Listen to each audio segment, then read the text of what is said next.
Welcome Matthieu and Jochem. They will tell us about dbt-score, continuous integration for dbt metadata. Please welcome them with an applause.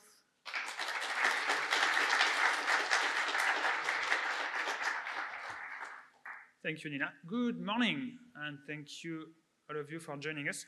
Very happy about this. We are going to talk indeed about dbt-score, and the subtitle of the talk is Continuous Integration for dbt Metadata. Lots of fancy words. I promise they will make sense later. Before we dive into it, I'm Matthieu Caneill. I come from France, and I live in the Netherlands, and I work at Picnic, an online supermarket.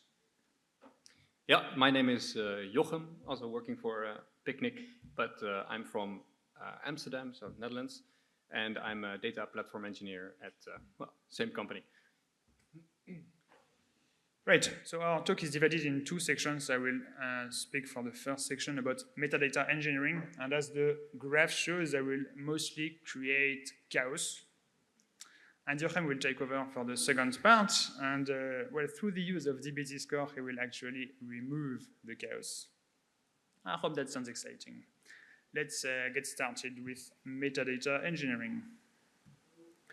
So this is a chaos meter, and to set the stage, this is gonna follow most of the slides. That's where we can measure the chaos or the complexity we are gonna create and destroy over the course of this presentation. Let's build a pizza shop. So we want to sell pizzas. Everybody loves pizzas, right? And as we are data engineers or data practitioners, we're going to use data to track our sales, to track what we can do and where the business is booming or not.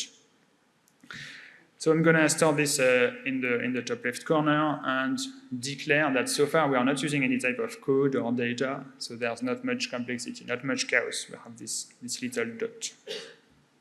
But let's build a data warehouse, so a kind of analytics database, and use SQL to create some data or some metadata, starting to create a pizza table, a list of columns, their data types.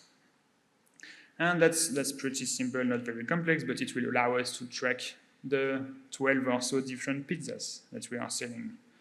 I'm going to store it in the corner and declare the chaos a little bit higher.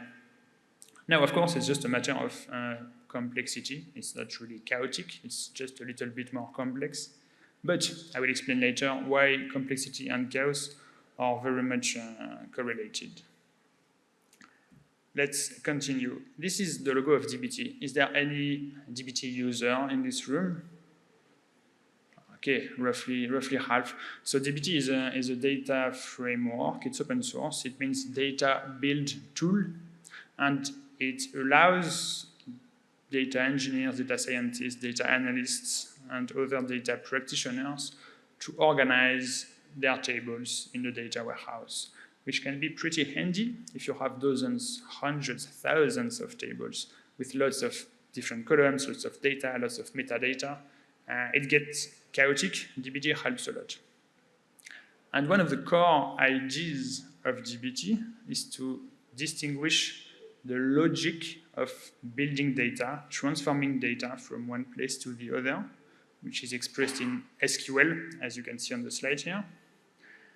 And the other side of things is to have metadata, which is usually stored in YAML files. So pretty much key value pairs to declare different properties about our tables.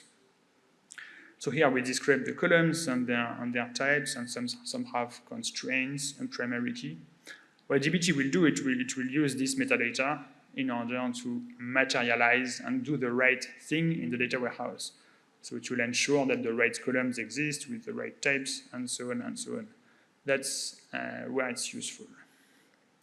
So we're going to use dbt because it's a pretty neat framework, and I'm gonna store this in the corner, a little bit more chaos. That's the pizzas table or data model, to use dbt terminology. A few more key value pairs. That's all good. but we are going to probably use more tables than this. For example, a table to store our customers, because we do need to know where they live if we are going to deliver pizzas. And another table to store deliveries, and suddenly we have new type of metadata, in this case, a foreign key, a dependency towards another table. And hey, let's look at the weather. It turns out when it's raining, we do sell more pizzas because customers don't want to go out in the rain. So it's always useful data to have in a data warehouse. That's all good, but it's, of course, a little bit more complex. Next step in our data platform, for now we only have pure data. We probably do want to build some integrations. So I have some examples of integrations we can build. The first logo here is Apache Iceberg, which is an open source data table format. So that's fancy words, but it's a way to store data on disk in a way that it can be reused by multiple components. And to use Iceberg in dbt, we just have to declare our use and configure dbt to say, hey, table format should be Iceberg. And boom, it's done. That's why dbt is so useful. It will take care of the gory details. The second logo there is Apache Superset, an open source dashboarding system, so a way to build plots and dashboards that are directly connected to our data. And again, I build this declaratively in the sense that I declare a dashboard in my dbt YAML file, a pizza popularity pie chart, and dbt together with Superset can take care of making it happen.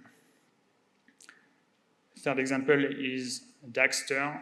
It's an orchestrator, so a piece of software that ensures everything that needs to run every day in the right order, depending on many dependencies, will properly happen. In that case, I do define my pizzas table that it must be refreshed on a daily basis. Daxter will take care of this for me. The point of those examples is that everything is declarative, everything is defined as metadata in a YAML file. And I'm going to start there and declare that it's a little bit more complex than before. Next step, the owner of the pizza shop decided that, hey, now we're going to sell ice cream and coffee. Great idea, I'm sure we're going to make some money. However, we do need to refactor everything. I did build a data platform based on a pizza table and everything around it. Now we are going to sell ice cream. So, okay, cool. We need to refactor. We have an items table now. And we can build some unit tests, data unit tests. So we can declare the allowed values in this column, only pizza, ice cream, and coffee. dbt will take care of everything. That's all good. A little bit more metadata, a little bit more complexity, a little bit more chaos. So we are selling pizzas and ice creams and coffee in Prague. And business is booming. That's actually working pretty well thanks to, well, data. So what did the owner decide? Let's build a franchise system and do the same thing all over the world. Good idea. However, in terms of chaos, that's a bit more complex because now we have some data engineers in a different continent building their own version of the data warehouse, and it's half centralized, half distributed. Data doesn't always flow. Everybody is making their own rules, and we have all types of different jobs, scientists, engineers, machine learning, analysts, you name it, making their own things. And while you admire our distributed data platform, I'll get some water.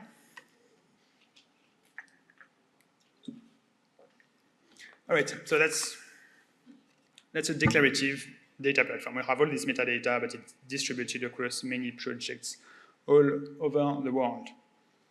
And I did promise before that I would explain why complexity and chaos are very much related. Because so far it doesn't look chaotic, it only looks a little bit complex. If we zoom into a specific example. In this case, the items data model that we looked at earlier. We can see that to the untrained eye, there are many issues that are not immediately obvious. For example, the description of our table is not capitalized. And no big deal, of course, but it does not look good in the data catalog. This one is a bigger deal. We are granting select access to all the data to everyone. That's probably a big security issue. And there's no owner, it's null, so nobody is responsible for this data. There's no associated dashboard. We never declared one in this example. So there's some data without a dashboard. Is it even used at all? I don't know. We don't have any primary key constraint. We have an ID column. Is it a primary key? It's not declared. Is it even unique data in there? Oh, and finally, we have a suspicious test.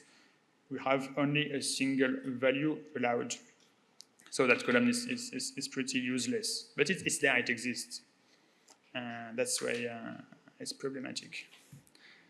So I hope you can be easily convinced that those problems will happen everywhere in all those DBT projects. All this metadata can easily be inconsistent or insecure. This is a real graph of one DBT project we have at work, at Picnic, not in the pizza shop. And over time, over the past 2 or 3 years, since we introduced DBT, we have measured the quantity of YAML, which is the quantity of metadata, quantity of properties we have for this project. And we now have 200,000 lines of YAML, which is roughly 200,000 key value pairs. And in the past example, we had 6 problems over 15 lines of YAML. So I'll let you count how many potential issues we can have with 200,000. All kinds of things. And some of these issues can leak data. It can be pretty problematic. So I hope you're now convinced that complexity and chaos are linked together. And even though declarative data platforms are neat, they are lacking some components to solve this, which is where Jochem starts. Yes, thank you, Matthieu, for creating this mess, because that means I have some work to do, which is very nice. Before I continue the story of our pizza shop, I want to briefly explain a little bit what dbt-score is, because you might be wondering. So dbt-score is a Python package, hence I'm speaking at EuroPython, which is open source and free to use. So you can look it up on GitHub. But we made it for the purpose of linting the metadata of set YAML files, because we really had some issues with all this metadata. So we kind of want a linter that can deal with this metadata, parse it, and make some checks on it. So that's basically what dbt-score is. Let me continue my story. Let's assume I'm a data platform engineer working at the pizza enterprise that Matthieu described. So I'm stuck with all this chaos, and I stumble upon dbt-score on Reddit because somebody talked about it. And well, I was immediately intrigued, and I wanted to install dbt-score, which is super simple. You just do pip install dbt-score, and it works out of the box. If you do dbt-score --help, you have this awesome art that you can look at, and you can also see the commands that you can use. It's very simple because there's not a lot of commands needed, basically listing rules or linting metadata. I was very intrigued, so I immediately wanted to run this on my favorite model that I created some time ago when I started at our pizza enterprise.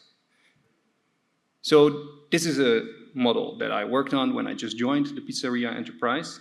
It is a legacy model now, and it has some flaws. I've learned a lot during my time here.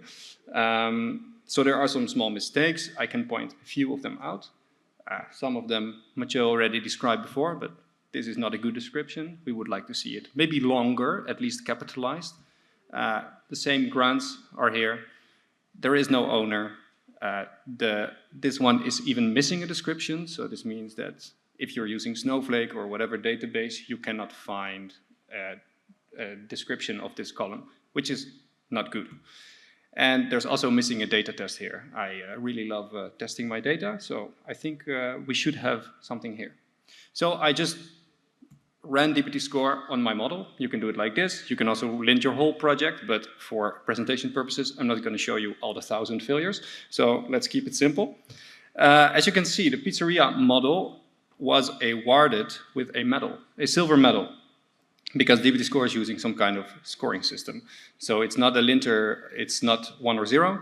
You fail or you pass. Well, rules fail or pass, but models are kind of given a score, and based on your configurations, you can set a threshold when a model is good enough.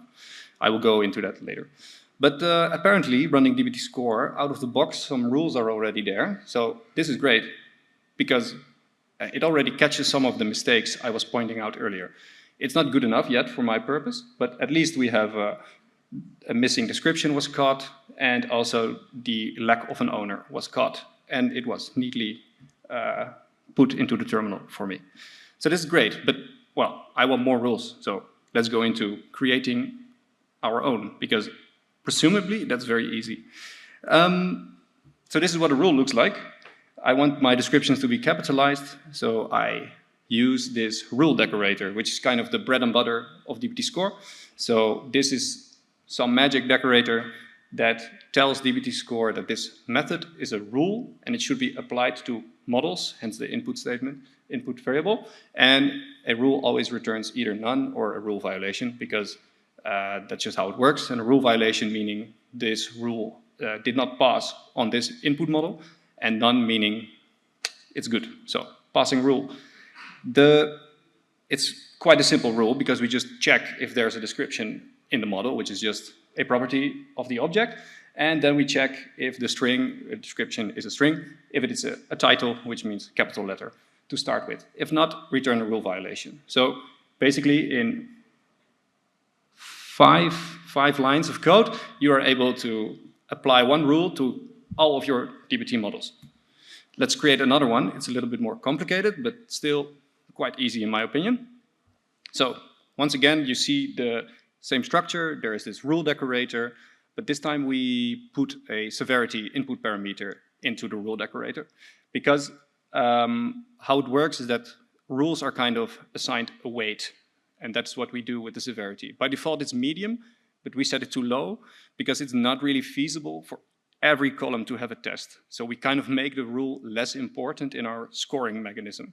So how it exactly works, I'm not going into that. You can check the source code yourself, but you have to know that you start with a 10.0, and based on the number of rules in your repository and based on the passing or failing rules with the severities, points get deducted. That's what you need to know for now. But we're basically checking if columns have tests here. So what we do is we access the tests of the model, we loop over it, check if the data tests property is there. If you work with dbt, you know that's the thing you need to put if you want to test your column. And basically, if it's not there, we add it to a list and we can return it to the user in our linting message. So adding these rules was simple, and I was curious how my output looks now. So this is great. At the same time, I also added the flag show all, because now I can see some passing rules as well. So a little bit more green stuff in the terminal is good for my own confidence. But yeah, still 4 failing rules. So the top 2 I just added right now. The bottom 5 are also in the dbt-score package, so they come out of the box. And now I got awarded a bronze medal with a score of 7.0, unfortunately. But as you can see, it's very powerful, and creating rules is easy, so I went ahead and started creating more rules. So what about checking if the model has a dashboard? Or checking if the grant all statement is not there? Checking if there's a maximum number of columns? Or checking the maximum SQL size? Basically, anything goes, but let's assume I created lots of rules, everything, I checked everything I wanted, and now I opened a PR after linting. I ran dbt-score lint, project score 10.0, no output, so it means all my rules have passed on all of my models. And I push to master, and then that's it. I think I tamed the chaos. But unfortunately, it's not how it works. A couple of weeks later, I checked out the master branch, and I found this model, ice cream model, because we've been selling ice cream lately, and the owner is the data noob of the company. It's quite sad, but yeah. I told everyone during the stand-up to run dbt-score before merging or pushing, but apparently people forget or people just don't want to. So that's an issue. And there's no, when you don't enforce rules, they kind of don't exist. That's the sad truth. So we need something else. We need CI, which of course everyone in this room is comfortable with. So what we did is we created a GitHub action. That's what we used. And basically we execute dbt-score in one of the steps of our GitHub actions. And dbt-score has some built-in mechanism that based on the configuration of your project, you can kind of lint. And when some models are not meeting the thresholds, it will automatically return a non-zero exit code, which means in this case that the GitHub action will fail, which means you cannot merge into master. So that's great. So what I did is I merged those changes, CI is now live, and we have failing builds, which is perfect because that was what we were looking for. So the data god came along and fixed everything and pushed to master once again. So finally our project is good and everything has been fixed, right? Unfortunately not. It seems to be that there are way more data projects around our company, franchises and stuff. So what we did is we bundled the rules into a package that can be distributed across the company, so everyone can benefit from the rules that I wrote in my master project, let's put it that way. But we have to repeat the same trick again. That's the burden of having such a large enterprise. So again, putting it in CI, and again, making the changes, pushing to master until the build is green. So that's it. Chaos is finally tamed after a while, but there's one more thing that we should do before everything is perfect. So basically, I told you a little bit about thresholds and configuration. This is what it looks like. Not every project needs the same configurations. So dbt-score has this nice way of defining a TOML config where you can set some thresholds. If you like emojis, you can take the right config, but if you like medals, you can go for the left one. That's basically the awards that models get. But more importantly, the fail project under and fail any item under are kind of ways to say when should CI fail if you run dbt-score. So this was super useful, and all projects kind of tweaked their configurations until they were happy. And finally, chaos has been tamed, and we can finally live happily ever after. That's it for the story. Thanks a lot for listening. My name is Jochem, and this is Matthieu. We work at Picnic, not at a weird pizza enterprise. We also have a booth, so if you want to hit us up, you can find us there. Thanks a lot. And oh yeah, also please scan the code because you can star dbt-score, use it, install it, contribute if you want. That's very nice. And yeah, thanks a lot.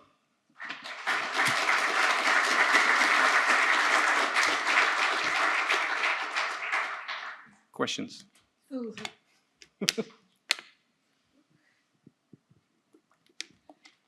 Thank you very much for your talk. And now it's time for questions. Yeah, sure. Can I think so, yeah. Okay. So you said that these rules that you have written, you wrote them by yourself, and you also distribute them inside your company. My question is that I haven't looked into this project yet, but from presentation, it seemed to me like the bundled set of rules are very limited, and you should do most of them by your own. Is that right? Or By bundle, you mean like the default set of rules? yes. Yeah, the default set of rules is kind of limited because our vision is that every data project is super different. So it's kind of hard to make like a big set of rules that counts for every data project out there. Yeah, that's basically the reason. Because usually in linter projects, the most successful linter projects regarding code, not regarding data. Yeah, that's, yep. That's the difference. But the most successful are providing the good defaults, and it's very hard to set up these rules inside the company if they are not provided by the package. Yeah, So it's a fair point. Yeah. Have you considered doing some default rules? So we kind of have a set of default rules, and we want to do more, but we're kind of struggling to see which one would make sense for most projects. I have to look into it. Yeah, please do. But it sounds like Yeah, you can open an issue, whatever you want. Thanks. Okay, thanks. Next question. Please.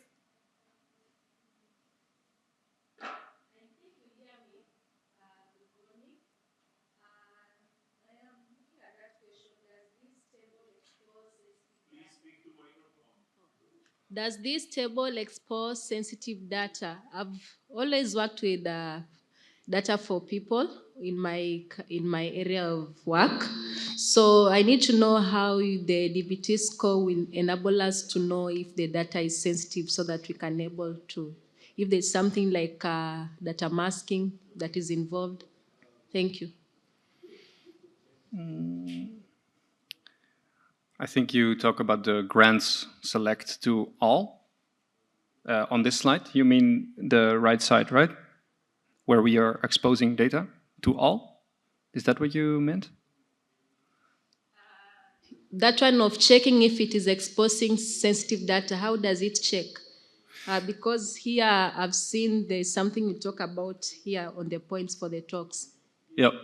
So basically what we do here is kind of checking, like we have a system where when you put the select grant into this metadata, it will automatically, at least in Snowflake, is what we use for our database, that it will kind of set this table to be accessible by everyone that has access to Snowflake. So that's kind of the error here. It doesn't have to do with sensitive data or masking necessarily, but more like granular access of this table. So that's basically what this does. Can I add something? I think if you have a sensitive column, as long as it's defined in the dbt metadata as sensitive, maybe it has a name or it has a flag or it has some information, then you can write a rule in dbt-score to find this pattern and to flag it as an error. Does that make sense? Yes, it makes sense. Thank you. Yes, hi, many thanks for your slides presentation. Question about performance. Looks like we can see this trend now for performance in Python. For example, a RAF library as a replacement for Flake 8, or UV library as a replacement for Poetry. And you mentioned you have 200,000 YAML files, you have dbt. Did you test performance? How much time we need to wait to lint all your files? Thanks. Yeah, good point. It's 200,000 lines, luckily, not files, because that would have been a lot. But yeah, we tested it on this project, and we were a little bit surprised, actually, but it was very fast, like sub 2 seconds. And most of the reason is because we're using the generated manifest.json from dbt. Well, I will not go any deeper, but if you use dbt, you will know. Yep, many thanks. Thanks.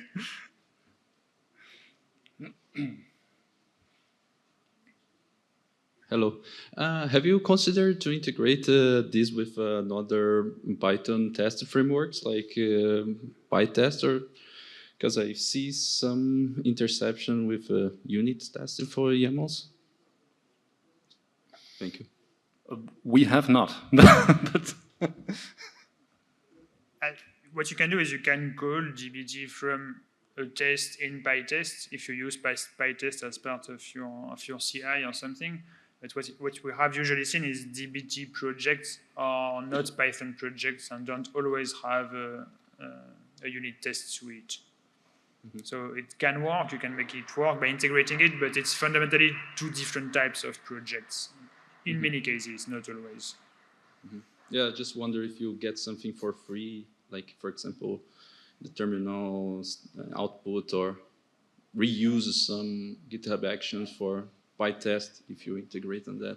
So you don't need to maintain or something. That's a great idea, actually. So thank you for your answers, and applause, please. Thank you.